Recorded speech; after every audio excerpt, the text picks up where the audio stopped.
Legend speaks of a vast reservoir of wisdom, a sacred space where the great minds of Greece, Egypt, Babylon, India, and Persia unified. The Library of Alexandria was not merely a structure, it embodied the intellectual heart of ancient civilization. Yet, in a blink, it disappeared.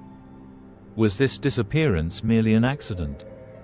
Or did darker forces conspire behind the scenes?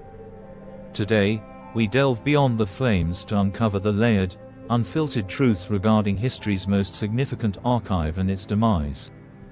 Unfiltered History, the real reason the Library of Alexandria was destroyed, the birth of a legend. Our tale begins in Egypt around 300 BCE, amidst the rule of Ptolemy I Soter, a former general of Alexander the Great. Inspired by Alexander's vision to unite the world through knowledge, the Library of Alexandria came to life. At its peak, it possibly contained over 400,000 scrolls. It held not only Greek wisdom but also texts on Mesopotamian, Indian medicine, Persian astronomy, and Egyptian rituals, all translated into Greek by elite scholars. However, what many remain unaware of is that this was far more than just a library. It served as a political instrument. Why? Because knowledge equated to power, and the Ptolemies recognized this. Seizing control of information meant dominating culture, trade, diplomacy, and spirituality. Roman politics and Julius Caesar. Now, let's fast forward to 48 BCE. Here enters Julius Caesar. In the midst of his civil war against Pompey, Caesar arrives in Alexandria, aligning with Cleopatra in a turbulent power struggle. In the chaos of battles at the docks, a portion of the city ignites, taking down warehouses filled with scrolls. Popular tales suggest this marked the day the library perished. But the evidence presents a different story.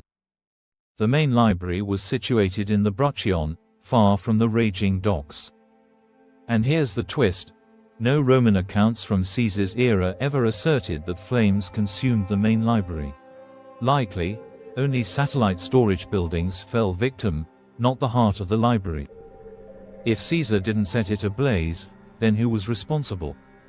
Religious intolerance and Theophilus. Fast forward through the centuries. By the 4th century CE, the Roman Empire had embraced Christianity. This shift initiated a cultural cleansing of pagan knowledge. Enter Theophilus, the Patriarch of Alexandria. With the backing of Emperor Theodosius I, he spearheaded campaigns to obliterate temples and their libraries, including the Serapeum, believed by many to be a vital extension of the Alexandrian library. This wasn't rooted solely in faith, it became a battle of ideologies. Pagan knowledge, alchemy, and ancient wisdom were deemed heretical. Burn the scrolls. We need only the word of God. Yet, the most devastating blow was still to unfold. Hypatia and the final blow. In the early 5th century, a remarkable woman, Hypatia, blossomed in Alexandria. A mathematician, astronomer, and philosopher, she represented the essence of the old world: rationality, scientific inquiry, and open discussion.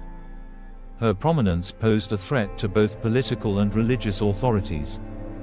In 415 CE, a Christian mob dragged her into a church where she was brutally murdered. Her horrific death symbolized not just the silencing of a woman, but a grave blow to an entire intellectual legacy. By this point, the library had lost its core. Its scholars were dispersed, its scrolls destroyed, forgotten, or neglected. The flicker of knowledge had extinguished. Why it really disappeared? So what truly led to the fall of the Library of Alexandria? It wasn't merely a singular fire, but a centuries-long conflict: political strife, religious suppression, colonial ambition, and cultural arrogance. Each regime perceived the library not as a treasure but as a threat to their narrative. And here's the unsettling truth: they didn't merely destroy scrolls, they obliterated perspectives. Countless philosophies, remedies, histories vanished. Can you imagine if we had access to Babylonian surgical manuscripts, Indian metalworking methods, or overlooked African astronomical theories. How might our world look today? The downfall of the Library of Alexandria was more than a historical misfortune. It served as a cautionary tale. When the powerful begin to fear truth, knowledge emerges as the first casualty. So, the next time you hear of a book being banned, a scholar being silenced, or history rewritten, remember, it all commenced with scrolls turning to ashes in Alexandria. This is Unfiltered History. Hit subscribe, and let's revive the forgotten stories together.